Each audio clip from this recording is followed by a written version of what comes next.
السلام علیکم دوستو، نئے کوارٹر کا آغاز الحمدللہ ہم دوسرے کوارٹر میں انٹر ہو رہے ہیں، اور آج میں آپ کے پاس ساتھ 1 اپریل کی پہلی کال لے کر حاضر ہوں۔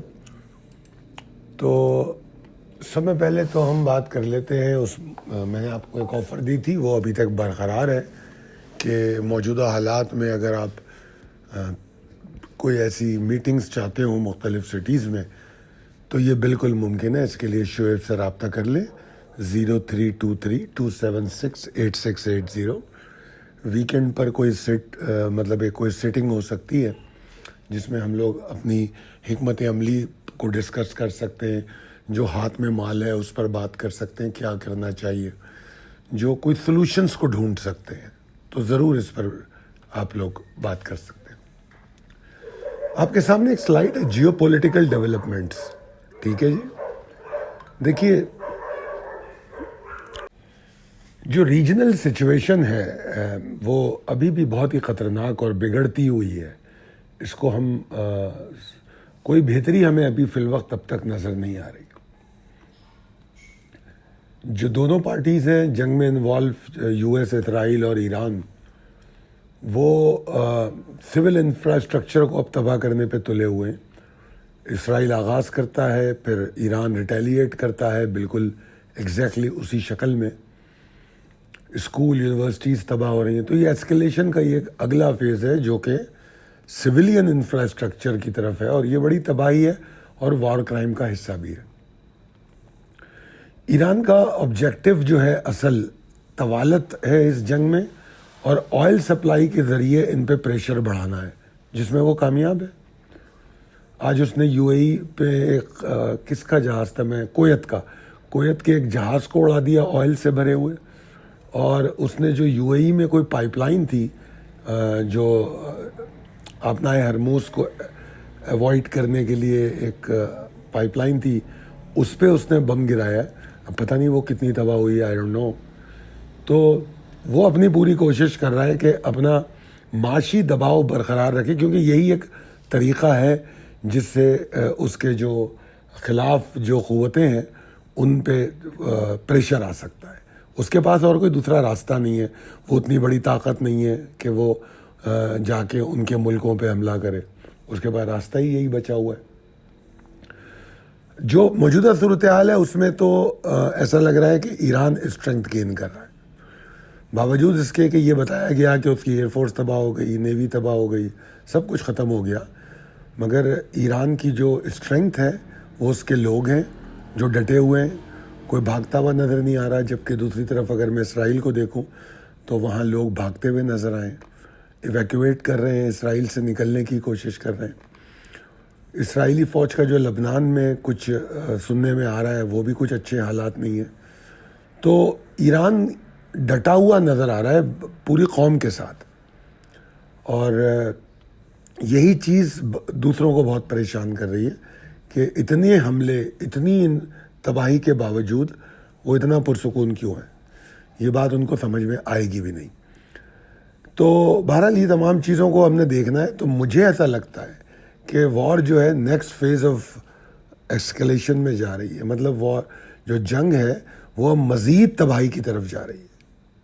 وہ کس طرح؟ مجھے ایسا لگتا ہے کہ اس میں 2-3 پہلو ہیں۔ نمبر 1، یہ سویلین انفراسٹرکچر میں نے بتایا۔ دوسرے یہ ہے کہ جو بوٹس آن گراؤنڈ اگر ہوں گے تو وہ بڑی تباہی ہوگی۔ تیسری بات یہ ہے کہ رشین جو انوالومنٹ ہے وہ تھوڑی بڑھتی ہوئی نظر آ رہی ہے، وہ کھل کے سامنے آ رہا ہے، تو وہ ایک پریشانی کی بات ہو سکتی ہے۔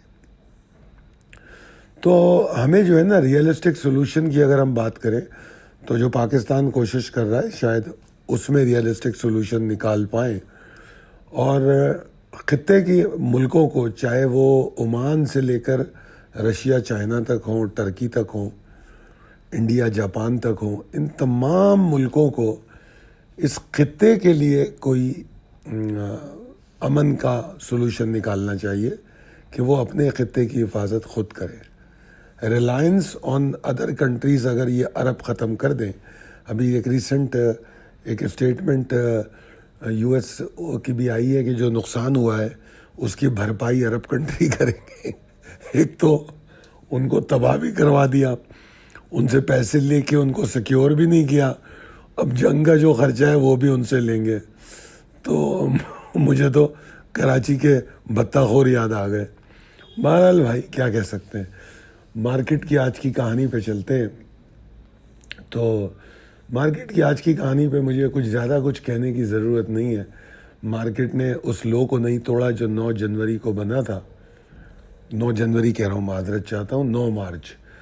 تو اٹیمپٹ کل تو جیسی ہوئی تھی اس سے لگ رہا تھا ٹوٹ جائے گا وہ, مگر بہرحال سرپرائزز روز مل رہے ہیں. Gap opening, gap down opening, gap up opening. آج مارکیٹ نے 1900 پوائنٹ گین کیے, کل 4800 پوائنٹ لاس کیے تھے. تو اگر ہم دیکھیں تو ہم نے تقریباً 39% کل کے نقصان کو ریگین کیا ہے, جو کچھ بھی نہیں ہے. تو مجھے ایسا لگتا ہے کہ market drive by the geopolitical situation.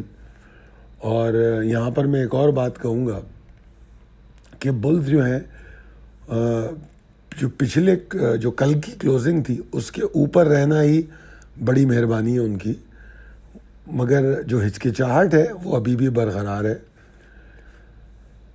Panic تھوڑا کم ہو گیا, اب یہ کہہ سکتے ہیں, مگر ختم تو بالکل بھی نہیں ہوا. معاملات جیسے جیسے, کیونکہ جو نیریٹوز کی جو سیاست ہو رہی ہے اور جو جس طریقے سے اسٹیٹمنٹس اور ڈیولپمنٹس پر مارکیٹیں اوپر نیچے ہو رہی ہیں, تو وہ اسپیکولیٹرز کو فائدہ پہنچا رہی ہے. اور مجھے ایسا لگ رہا ہے کہ جو یہ نیریٹوز ہیں اور اسٹیٹمنٹس ہیں خاص طور پہ ٹرمپ صاحب کے, وہ صرف کروڈ آئل کی پرائس کو بیلنس کرنے کے لیے ہیں. گو کہ میں نے کل کہا تھا, آج صبح کہا تھا کہ فری مارکیٹ میں کروڈ آئل کو پرائس کو بیلنس کچھ دن کے لیے تو کوئی بھی کر سکتا ہے, بڑے اسپیکولیٹرز ہوں, جس طرح ہماری مارکیٹ میں بھی ہوتا ہے کہ ایک حد تک مینیپولیٹ کیا جا سکتا ہے. مگر اگر کوئی یہ کہے کہ میں ہی چلاؤں گا تو یہ بے وقوفی کی بات ہے. جو پاکستان میں کی مارکیٹ کے بارے میں بھی سوچتے ہیں وہ بھی بے وقوفی ہے, اور دنیا میں تو ٹرانسپیرنسی زیادہ ہے تو وہاں تو بہت مشکل ہے. تو جزوی وقتی طور پہ اس کو مینیپولیٹ کیا جا سکتا ہے, وہی کوشش ہے اسٹیٹمنٹس کے ذریعے, اور اس سے تھوڑے پریشر کو کم کرنے کی کوشش کی جا رہی ہے. تو مجھے ایسا لگتا ہے. تو اس سے زیادہ کچھ بھی نہیں. کروڈ کو دیکھ لیں, آج اس نے 108 کا ہی بنا دیا. کروڈ کی کالیں بھی ہم نے پوسٹ کی تھی ویکینڈ پہ, ہم کنٹینیو بتا بھی رہے ہیں آپ کو, کروڈ کے حوالے سے, گولڈ کے حوالے سے, سلور کے حوالے سے, نیسڈیک کے حوالے سے, سارا کچھ سامنے. تو انڈیکس جناب آج اچھے اضافے کے ساتھ 1900 پوائنٹ کے اضافے کے ساتھ بند ہوا. والیوم ضرور کم ہوئے 24.5%, مگر ابھی بھی وہ کمی ہے, اور کل کے مقابلے میں کم ہوئے. مگر میں اس کو اس طرح نہیں دیکھ رہا, بلکہ میں یہ دیکھ رہا ہوں کہ کل کا جو والیوم تھے اس میں پینک بہت تھا, اور آج کے والیوم اگر میں دیکھوں تو سوائے اس کے کہ مارکیٹ کا آغاز اور مارکیٹ کا اختتام, باقی تو کوئی والیوم نہیں ہے. آغاز اور اختتام اس میں کوئی ایکٹیویٹی ہے.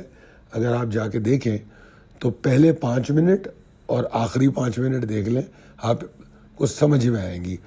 23 کروڑ 25 لاکھ کے ٹوٹل والیوم کچھ بھی نہیں ہوتے. پینک کم ہوا. اسٹریٹجی فور کمنگ سیشن, دیکھیے مارکیٹ کی میں ایکسائٹمنٹ تو یقینی طور پہ لمیٹڈ ہے, اسی لیے میں اس اسٹریٹجی کے استعمال کے لیے بار بار کہہ رہا ہوں کہ پینک میں تھوڑا بہت ایکیومولیٹ کر لو, اور ایکسائٹمنٹ میں تھوڑا بہت مال بیچ لو. یہی ٹریڈنگ ہے, یہی ٹریڈنگ ہے اس وقت. جو موجودہ موومنٹ ہے, جس طرح میں نے تفصیل سے سمجھایا کہ نیریٹو کو جسٹیفائی کرنے کی کوشش ہے, کوئی ڈسٹنکٹ یا کوئی ایسی ڈائریکشن نہیں ہے کہ ہم کہیں کہ ہاں جی ڈائریکشن ٹھیک ہو گئی. آئل کی سپلائی میں تعطل موجود ہے, ٹھیک ہے, تو اس کی وجہ سے مسائل تو رہیں گے. اور پھر جو ایسکلیشن ان وار ہے وہ برقرار ہے. پھر جس طرح میں نے کہا کہ رشین سپورٹ جو ہے وہ اب ایک نیا تھریڈ بن رہا ہے. کوئی سمجھے یا نہ سمجھے اس کو, ہم لوگ اصل میں ڈر رہے ہیں یہ کہتے ہوئے کہ یہ ورلڈ وار 3 شروع ہو چکی ہے. مگر اگر تانے بانے جوڑے جائیں, ڈاٹس ملائے جائیں, ورلڈ وار کیا ہوتی ہے, کیسے ہوتی ہے, کیوں ہوتی ہے, کس بیسس پہ ورلڈ وار کہا جاتا ہے. تو میرے خیال میں تو کسی حد تک یہ ورلڈ وار بن چکی ہے. اب صرف ہم ڈرے ہوئے ہیں اس کو ورلڈ وار ڈکلیئر کرنے کے لیے، مگر جس طرف جا رہی ہے نعوذ باللہ خدا نہ خواستہ ایسا نہ ہو کہ یہ ورلڈ وار واقعی بن جائے.